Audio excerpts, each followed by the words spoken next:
Olá, seja bem-vindo a esse episódio de um novo podcast aqui do canal Eu Missionário. Aqui quem fala é a Juliana Souza, missionária da Igreja Presbiteriana Independente aqui de Campinas. Atuamos no Ministério Eu Missionário juntamente com o Felipe, meu esposo. Trabalhamos no preparo de vocacionados e servindo igrejas enviadoras, igrejas missionárias ou que desejam cumprir melhor o seu papel nessa grande comissão. E se você ainda não conhece o canal do Eu Missionário, convidamos você a acessar pelo YouTube, pelas redes sociais, Eu Missionário Oficial. E estamos aqui para acolher vocacionados e servir a igreja local. E hoje, em especial, é um dia bem legal porque estamos aqui com a nossa amiga Lisa. Oi, Lisa, tudo bem? Oi, tudo bem? Obrigado por me deixar estar aqui com vocês. Isso é uma honra pra gente, é uma alegria muito grande. Conhecemos a Lisa aproximadamente, acho que pouco mais de 6 anos. A Lisa é norte-americana, a Lisa é missionária. Nos conhecemos aqui no Brasil, quando ela chegou aqui para aprender o português, né, Lisa? E a Lisa, como missionária da Wycliffe, trabalhando com tradução da Bíblia, foi para Guiné-Bissau e trabalhou 5 anos lá em Guiné-Bissau. Conheceu o seu marido, William, brasileiro, né? Conheceu aqui no Brasil, foram juntos para o campo. O William acabou de chegar. Oi, William! Tudo bem? O William é uma figuraça, um grande amigo e gostaria que a Lisa contasse um pouco mais sobre o trabalho deles agora, Lisa, como está e qual a atuação de vocês, né, nesse momento. Então, agora Deus nos chamou para uma outra missão e estamos com uma missão chamada Converge, que ajuda na plantação e fortalecimento de igrejas. E nos tornamos membros dessa missão o ano passado e estamos indo para o sul do Brasil, Santa Catarina, por enquanto, para ajudar pastores, líderes que estão sendo treinados para plantar igrejas saudáveis, que prega a palavra de Deus. Como sabemos que o Evangelho é que realmente transforma as vidas e estamos trabalhando com desenvolvimento de liderança, praticamente, no Rio Grande do Sul, Santa Catarina e um pouquinho no Paraná. Uau, e é muito interessante, muitas pessoas não passa desapercebido nessa região sul quão necessitada é do Evangelho, né, Lisa? Muitas cidades que são consideradas como menos alcançadas ou até não alcançadas, né? Quase nenhuma presença evangélica. Então, como é importante, né, esse trabalho, esse olhar para o nosso sul do Brasil. É verdade. A maioria das pessoas, inclusive a gente, alguns anos atrás, nem sabia que o sul do Brasil era o menos alcançado, a região menos alcançada no Brasil. E é um lugar bem carente do evangelho, realmente. E por isso Deus nos chamou para trabalhar lá no sul. É isso, se você quiser saber mais sobre o ministério da Lisa e do William, não deixe de entrar em contato e acompanhar esse trabalho lindo.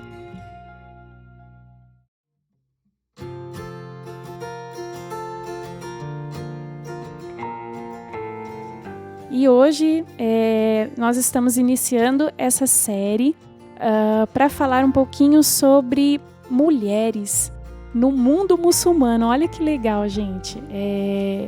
Tem muita coisa acontecendo, né, no mundo muçulmano, no contexto árabe, em que mulheres, a gente ouve tanto falar, né, da opressão, da dificuldade de ser uma mulher no mundo muçulmano. Eu lembro que vivi um pouquinho disso quando eu estava grávida do Dani, meu primeiro filho, que a gente estava um tempo no Oriente Médio, e eu pude ver assim um pouquinho disso, né? O que a mulher, ela não pode realmente se colocar muitas vezes, não pode olhar nos olhos de outra pessoa, de outro homem, assim, numa conversa normal. Ela não pode dar risada, assim, espontaneamente, alto. Ela não pode, muitas vezes, expressar a sua opinião, né? E no círculo familiar, isso é muito mais forte, né? questão da superioridade do marido, né, com relação à esposa, e muitas vezes até uma violência, uma agressão, seja ela psicológica, né, verbal ou mesmo física, né, por conta dos preceitos aí, né, que o Alcorão coloca e que os homens se entendem assim como superiores das mulheres, né? Mas Jesus tem um olhar para essas mulheres, né? E ele tem se revelado a elas. E eu gostaria que você falasse um pouquinho mais sobre isso, essa sua percepção e como isso te chamou a atenção, né, Lisa? Então, eu peguei esse livro que se chama Women Who Risk, Mulheres que se Arriscam, que saiu esse ano mesmo. É de um casal, Tom e Joanne Doyle, que fizeram várias entrevistas de pessoas no Oriente Médio. E eles já escreveram alguns outros livros sobre o mundo muçulmano e como é perigoso ser cristão no meio dessa religião tão opressora. E quando eles falaram com essas mulheres, sentiram o desejo muito forte de compartilhar essas histórias. E fiquei muito impactada, realmente. Chorei no avião inteiro, vindo para cá, lendo esse livro. Do poder de Jesus e como ele é lindo, como ele realmente transforma, como realmente ele responde às nossas perguntas mais profundas do nosso coração. E ele tem o poder e está atuando através de milagres, através de sonhos, aparecendo realmente a milhares de muçulmanos, principalmente durante a guerra na Síria, que foi citado várias vezes no livro. E eu queria tanto compartilhar essas histórias, não na íntegra, né, mas assim, de poder compartilhar o poder de Jesus, o poder de Deus e de falar do que Deus está fazendo no mundo muçulmano, porque parece uma coisa tão distante da nossa realidade, porém nos leva a ver o poder de Deus realmente, que Ele é soberano, que Ele realmente está atuando no mundo, que Ele está respondendo nossas orações, que há anos estamos orando por muçulmanos durante o seu tempo de jejum do Ramadã. Eu lembro que alguns anos atrás todo mundo estava orando assim para Deus se revelar aos muçulmanos em sonhos. E aqui algumas respostas realmente das nossas orações, porque Deus está se revelando em sonhos para os muçulmanos, em lugares dificilíssimos, assim, de trevas realmente. E eu queria compartilhar essas histórias de alguma forma com as pessoas no Brasil, para encorajar as pessoas realmente e ver que se Deus está trabalhando e se Jesus é suficiente, independentemente das nossas circunstâncias, Ele é suficiente. E Ele se revela, né, Lisa? Ele vem ao nosso encontro, né? Como você mesmo falou nos nossos questionamentos mais profundos, né? Se Ele tem se revelado em contextos tão obscuros, né? Tão difíceis, né? Isso nos encoraja também a crer que Jesus, Ele pode responder às nossas orações quando nós oramos por um amigo, quando nós oramos por um familiar, por um conhecido. Nós sim devemos crer que Deus vai ao encontro, né? Que Deus vai revelar o seu amor, que Deus vai revelar a sua graça, né? Para com essa pessoa que está carente, né? De uma salvação. Uhum. Amém. Amém por isso.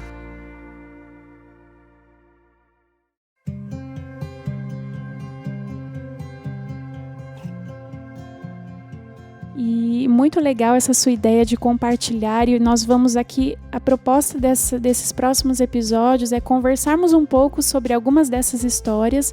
Esse livro ele foi lançado pela editora Thomas Nelson, ele tem apenas em inglês, ainda não chegou a versão em português. Então as histórias que a Lisa vai compartilhar aqui nessa série não são as histórias na íntegra, Portanto, se você se interessar bastante por esse livro, não deixe de acompanhar, né, o trabalho da editora Thomas Nelson, porque quem sabe muito em breve esse livro possa chegar até nós em português, né? E uma coisa também bastante importante da gente ressaltar é que no próprio livro os autores tiveram o cuidado de alterar os nomes das pessoas envolvidas nas histórias por segurança. Nós sabemos que está se tratando de um contexto de bastante risco, né, de bastante perseguição aos cristãos, então não podemos de forma alguma jamais expor essas pessoas que já se arriscam tanto, né? Então todos os nomes que nós vamos ouvir aqui são nomes que foram alterados por motivos de segurança.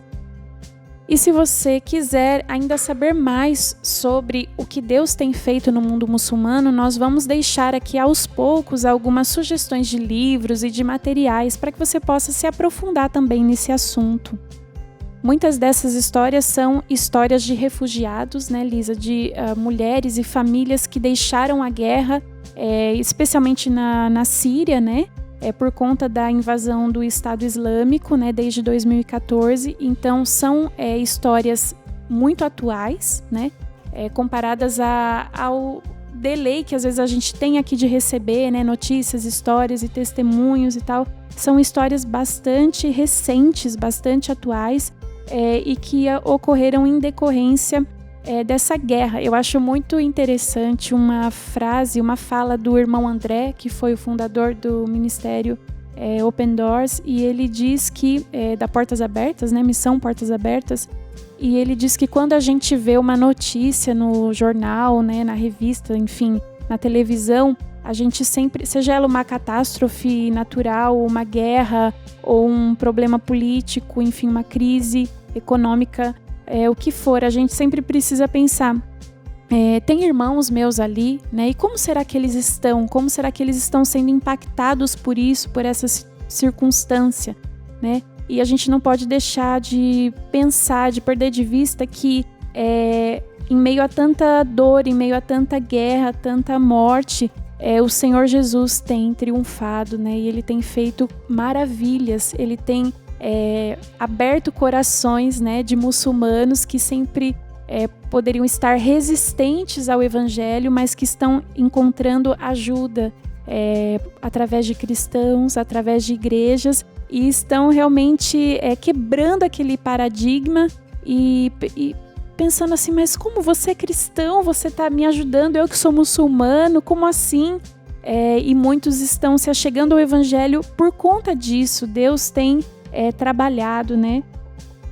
E quando a gente pensa na guerra da Síria, a gente pensa em 6 milhões de refugiados sírios pelo mundo, né? Aqui no Brasil mesmo, nós temos um número bem grande de sírios se achegando aqui, e também mais de 6 milhões de deslocados, ou seja, pessoas que tiveram que deixar suas casas, seus bens para trás e continuam como deslocados dentro do país. E mais de 500 mil de mortes, né, por conta, isso somente na Síria. Né, e isso ocasionou ali praticamente 85% da população vivendo em extrema pobreza. E o número de cristãos também foi impactado com isso, porque os cristãos se tornaram um alvo bastante frágil ali diante da guerra, né? Então, com o advento ali do Estado Islâmico na Síria e também em outros países, como o próprio Iraque, mas os cristãos se tornaram um alvo. Em 2011, na Síria, nós tínhamos um número estimado de 2 milhões de cristãos. E hoje, em torno de 700 mil apenas, uma diminuição de praticamente 65% do número de cristãos, isso devido à morte de cristãos, à fuga de cristãos por sobrevivência, né? E se a gente fosse seguir nessa mesma proporção, em 5 anos não haveriam mais cristãos na Síria. Se a gente fosse seguir essa proporção aí de queda, de diminuição em número. Mas nós sabemos que a Igreja do Senhor, ela permanece, né? Ela persevera, e mesmo em meio à perseguição, ela está viva, né? Ela está florescendo. E essa saída dos países por causa da guerra tem levado muitas pessoas a perguntar sobre sua religião e a se achegar a Cristo.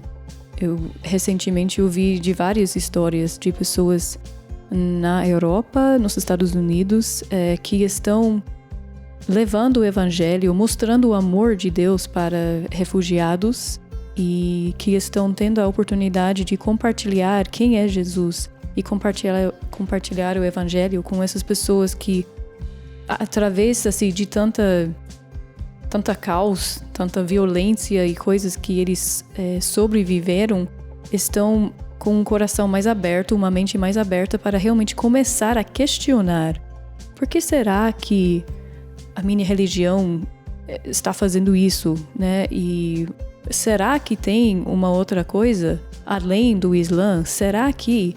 E essas perguntas, graças a Deus, estão dando oportunidade para muitas e milhares realmente de refugiados, de muçulmanos no mundo inteiro ouvir das boas novas de Jesus.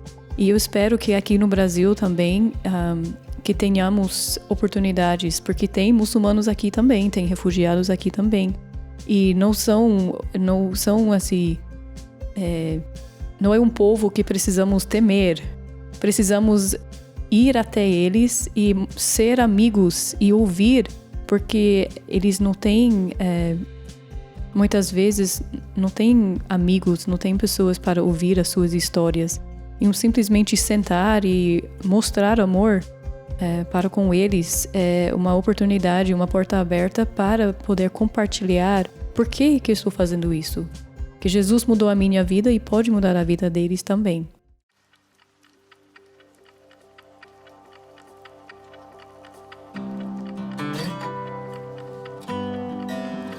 Amém.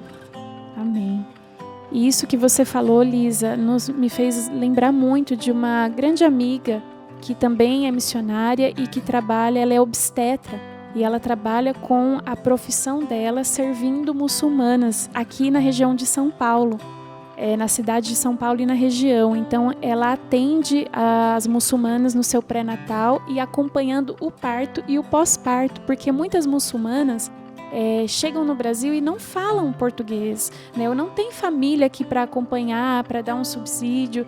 Então, elas se sentem muito sozinhas e, às vezes, numa consulta médica, elas não entendem direito o que vai acontecer, né, durante o parto. Então, essa nossa amiga, ela faz todo esse acompanhamento por amor mesmo, para poder servi-las e poder brilhar a luz do Senhor sobre a vida delas. É muito lindo esse trabalho. Para quem quiser acompanhar, se chama Cordão de Afeto. Se você quiser saber mais, procura a gente, que a gente também passa os contatos para que você possa apoiar e orar.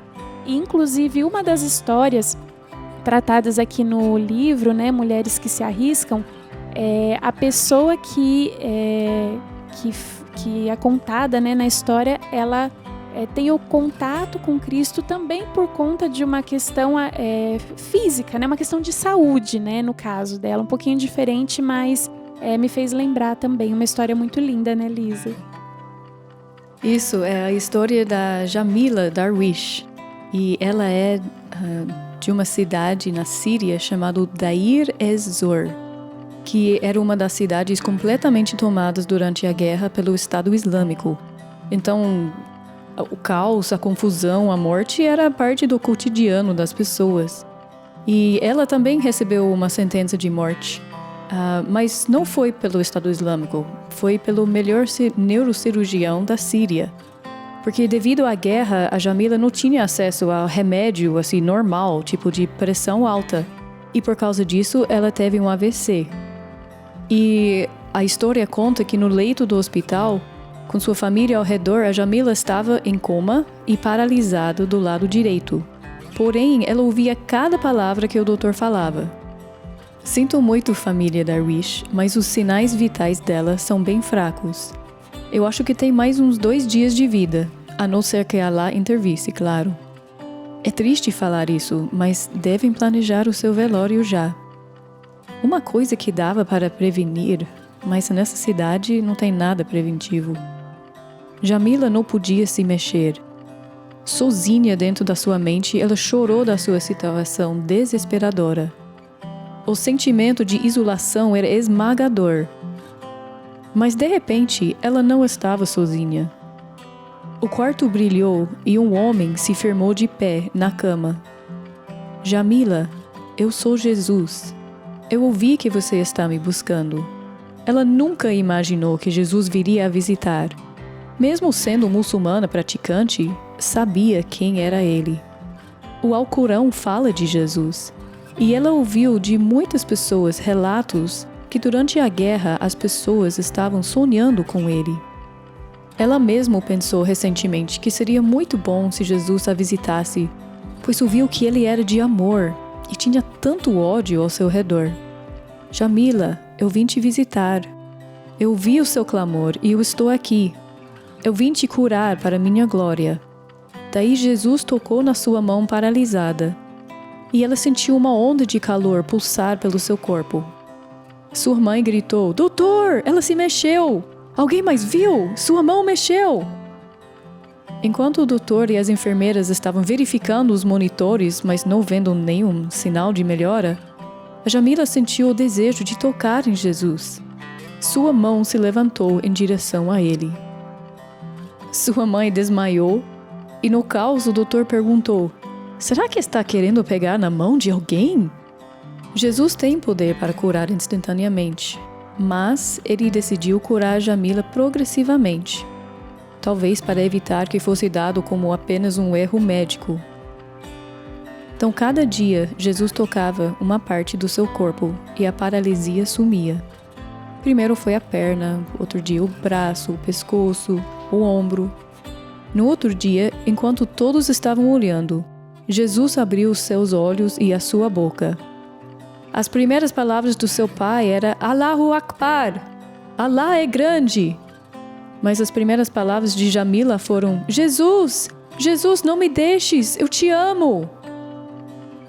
O silêncio, depois dessa frase no quarto, só foi quebrado com uma explosão de uma bomba lá na rua. Em Deir ez-Zor, paz é tão curta. Após a sua cura, a guerra piorou e a família fugiu para a Jordânia. Era difícil porque, como todos os refugiados, não tinham o que fazer, não tinha trabalho, e os jordanianos, na verdade, não queriam os refugiados no seu país. Mas Jamila estava numa missão, achar Jesus. Um dia na feira, ela viu uma mulher com um pendente de cruz, algo que seria sentença de morte na sua cidade. Jamila seguiu a mulher até achar uma oportunidade de falar com ela. Jesus me curou de uma paralisia quando eu estava numa coma. Você sabe como posso achar mais informação sobre ele? Eu sou muçulmana, então tenho muito a aprender. Ai, desculpa, é bom dia, né? Eu sou Jamila. Como você se chama? A Maria olhou para a jovem de burca na sua frente e sorriu. Nas próximas semanas, as duas se reuniram e Maria respondeu todas as suas perguntas. Jamila já estava convencida de que Jesus tinha todo o poder e era o Salvador do mundo, mas queria saber como seria ser um cristão numa família muçulmana radical. Maria falou que Deus lhe enviou para alcançar a sua família, e Jamila prontamente entregou a sua vida para Jesus. E milagrosamente, realmente milagrosamente, com o tempo, sua família inteira aceitou a Cristo como seu Salvador. É a sua cura que era a chave. Não tinha como negar a transformação na sua vida. E para a glória de Deus, tem uma família inteira cristã, de origem muçulmana, de Deir ez-Zor, a cidade do Estado Islâmico, para a glória de Deus. Para a glória de Deus.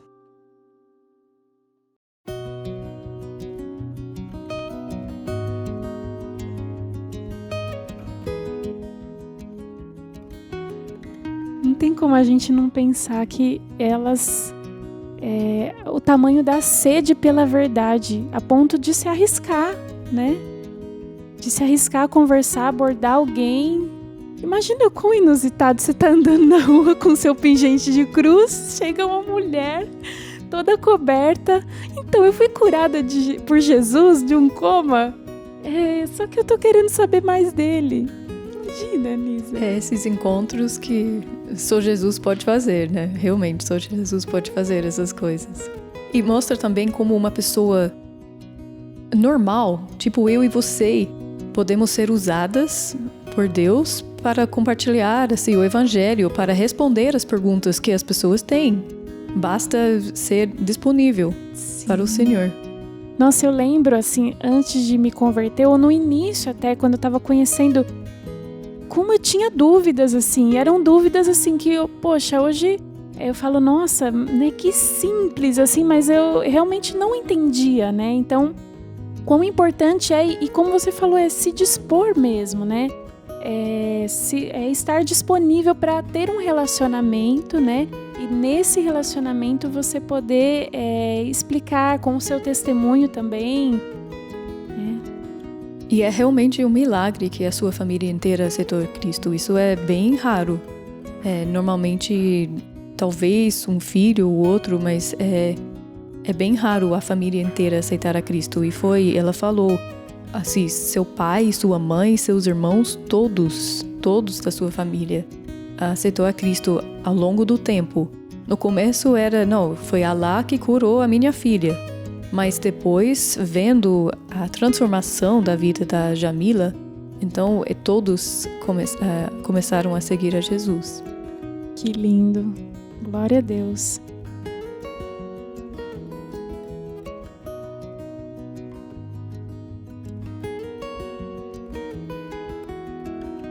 Então, se você gostou dessa história, se isso te impactou, acompanhe aqui conosco, né, Lisa, os próximos episódios, as próximas histórias, porque vem muito mais por aí, muito mais histórias impactantes de como Deus tem se revelado a essas mulheres tão amadas por Deus, né? Isso nos encoraja, né? Isso nos edifica a nossa fé, né? E se você ainda não tem a fé em Cristo Jesus, né, Lisa, eu creio que Jesus te aguarda mesmo para chamá-lo, para clamar por ele, para convidá-lo, e ele vai se revelar porque ele é verdadeiro, ele é real, né? E ele se revela através da sua palavra, né? Da palavra de Deus. Obrigada, Lisa, por compartilhar essa história da Jamila.